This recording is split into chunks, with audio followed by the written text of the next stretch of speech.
In this Going to the Chapel segment, we're talking about wedding design.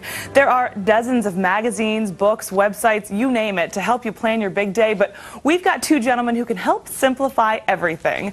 Matthew Treadle and Bruce Vassar are better known as the Wedding Guys. Wedding Guys, welcome to the show. Thank you. Thanks for having us. You are wedding designers extraordinaire. I love what it says on your website. It describes you as part theater directors, part curators of trend.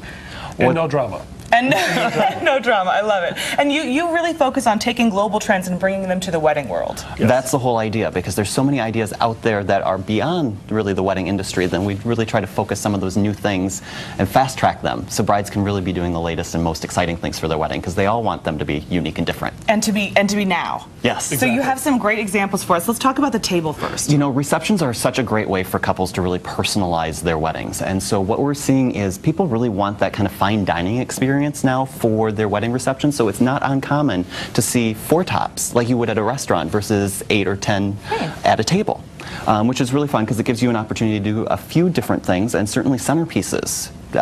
We've really seen a huge evolution in that. So we're seeing orbs and really decorative accessories playing a bigger part in the overall decor of weddings, and those can be accented with, you know, simple floral arrangements or orchids, which is really fun.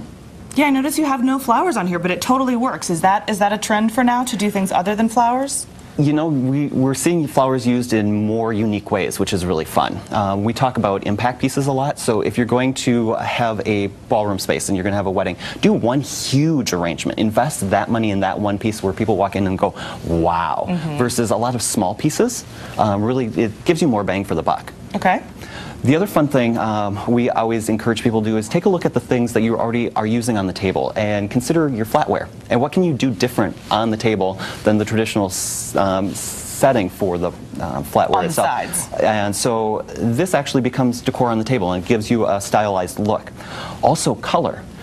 It's great with rental items now because you can get blue glasses. A few years ago, you just didn't have access to things like that. What's interesting with weddings now is it used to be one color. Brides would select a color and that was their wedding color. Now it's a palette of colors. So you're seeing blues paired with browns and bringing in a toffee color. And so they're really looking at kind of multiple colors. So is this a palette that's big this year? Yeah, blue and brown has been really popular. I love blue and brown. And brown and pink you have here in the gentleman's attire. I don't know if this is this just for grooms or groomsmen as well? This is actually for both. Okay. Because of where fashions have gone, we've kind of evolved away from the white dress, and we're seeing a lot more of the ivories and even the toffees and the mochas. And the brown tuxedos or brown suits look really great with those dress colors. So we've seen the last couple of years kind of that influx of the brown tuxedo. The pocket square. The pocket square is becoming very popular. It's almost replacing the boutonniere a little bit. But the one thing that you need to be careful with when doing a suit or a color like the pink is to be careful that it's not too much like prom. That weddings should be an elevated event after prom, so you want to be careful that you're not looking too much like prom. But the brown does help to bring that pink down a little bit. But the pocket squares are becoming very, very popular. That looks great. And now I noticed this is folded a little bit differently from the one that you are wearing. Are there rules for how you do that? No, it's just however it turns out. Okay. And there's lots of different ways. In fact, there's books about how you can fold a pocket square. Because some pocket squares are really big and some are small, so you just have to play with it. And just make it work. Exactly. And then now we have a more traditional tux. Right, the tuxedo, like I said, will never ever go away. What I think is interesting about this is the shawl collar, which is kind of reminiscent of the Mad Men, the Rat Pack era, 1950s, 60s, and that's becoming popular. That's a Calvin Klein tuxedo from Savvy Formal Wear, and it's a very sophisticated look. What you're also seeing is the return of the bow tie. And when I say bow tie, it's a much bigger bow tie than what you're used to seeing. And because what they're doing is they're making it look a little bit more that it's hand tied. It's not just the wrap around the collar and snap it in place. It looks more hand done. Now you say it looks hand tied. Is it hand tied, or No. can you get it? Oh. No. Tricky. Yeah. Yep. Perception. Yes, yes, Perception. exactly. And of course, we have to talk about the gown, the bridal gown. It wouldn't be a wedding here. without a bridal gown, gown, wouldn't. right? Well, and this beautiful gown from Jim Helm is from Victoria Rose Salon here. And what's really interesting about fashion now is it's returning to the sleeves and also spaghetti straps. So your tank tops, you're getting away from the straight across strapless gowns. At least most of them that are strapless now are more on the line of sweetheart necklines. what brides don't realize is that not all brides look good in strapless gowns, and they really need to look at different silhouettes.